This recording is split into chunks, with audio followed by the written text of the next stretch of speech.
I'm Chance Sicklin. Thank you for joining us. Later today, people will be gathering to remember a state lawmaker.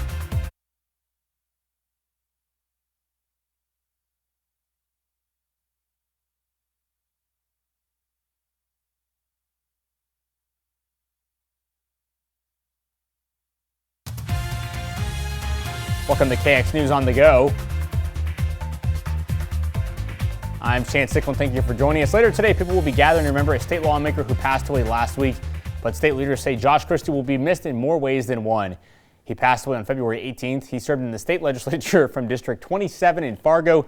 This week, state lawmakers passed two bills Christie sponsored, both dealing with cyber technology and the future of artificial intelligence. One hopes to develop a state information technology research center where college students can apply and learn to use AI as it continues to develop. Humble servant leader. He was very, one that didn't want to be the guy in front. He was the guy in the back leading from behind. Through a weird set of fantastic circumstances, his wife, Mary, was my state director for 6 years in Congress, and she actually works for Congresswoman Fedorchuk now. So I've had a lot of opportunity to work with Josh and, more importantly, just know him, Mary, and his family. Now, his funeral service is set to begin at 11 later this morning at the Living Waters Lutheran Church in Fargo. So far, his replacement has not been named to serve out the rest of his session. The State House has passed a massive health bill looking to build a new hospital in Jamestown as part of an investment into behavioral health. House Bill 1012, which was introduced by the House Appropriations Committee, is allocating more than $6 billion to various programs and facilities.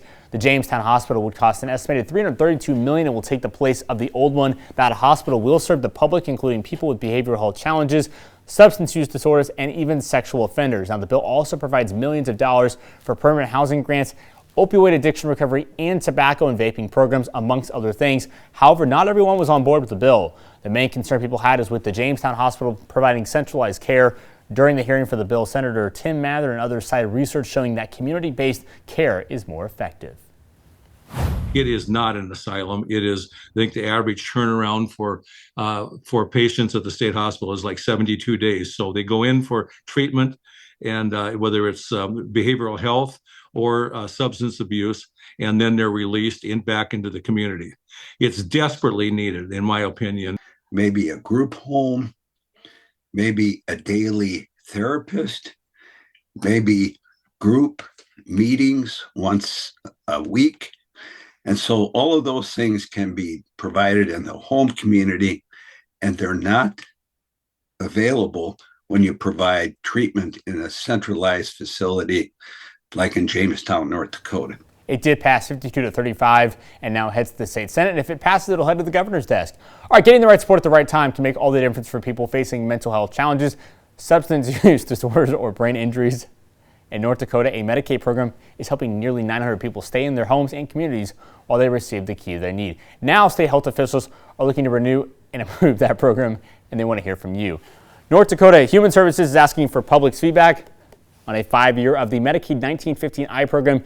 It helps Medicaid members with behavioral health needs to get in-home and community-based services. The program covers things like housing support, job assistance, peer counseling, and respite care. Right now, nearly 900 people rely on these services, and almost 500 providers are enrolled to offer them. But officials say provider policies will stay the same. HHS is working to speed up the process so people do not have to wait as long. One of the things that we've done recently is change how people really enter services. Previously, as kind of we initiated the program, we had a requirement that individuals have a service authorization before we're receiving services, but determined that was kind of an unnecessary step. And so what we've done instead is implement a review process for our plan of care. People have until March 28th at noon Central Time to submit those comments. The draft renewal is available online at kxnet.com. Andre, let's check in with the forecast. Well, I'm here to tell you here in Bowman at this time, Chance, we are seeing temperatures at 39 degrees and the winds are out of the north and west at 17 miles per hour. And our KX cam, we are starting to see those clouds really starting to move on in. And this will just continue to be the trend along with here in Garrison as well. And temperatures are at 36 degrees here and the winds are out of the west-southwest at 20 miles per hour. And you can tell that KX cam just wobbled at this time. So that lets you know that wind does not play around. Now, we will continue to see these clouds move in throughout the day today, so that's something we'll be watching for sure. But the good news is it's dry, so you'll still be able to go outside and take care of what you got to take care of. Our current temperatures right now are mainly in the 30s at this time, exception there, Mobridge at 43 degrees. And let me tell you something, folks, our temperatures in the northeastern portions of the viewing area are currently seeing their highs for today, because we're going to see those temperatures drop even further as this cold front continues to push its way towards the south. And our winds are out of the north and west about 15 to 25 miles per hour, and these winds are going to continue over the next several hours here. And our wind gusts are looking to be around 30 to 40 miles per hour, even near 50 to 60 miles per hour there in Rolla. So make sure that you're taking precautions when driving this morning, because it can get quite wild on the road with these winds. Now, for that very reason, we still have those wind advisories in effect for our area through noontime for our western portions of the viewing area. But once we get into the central portion of the area, we will see that wind advisory come to an end by 5, and this is where we could see those wind gusts around 40 to 50, even near 60 miles per hour at times. Now, our cold front will continue to move its way towards the south, and then we'll see this area of high pressure build in as we head into the weekend. And guess what? This is going to help our temperatures rapidly increase during the weekend, so that's going to be really nice. So I hope you guys really enjoy that. And then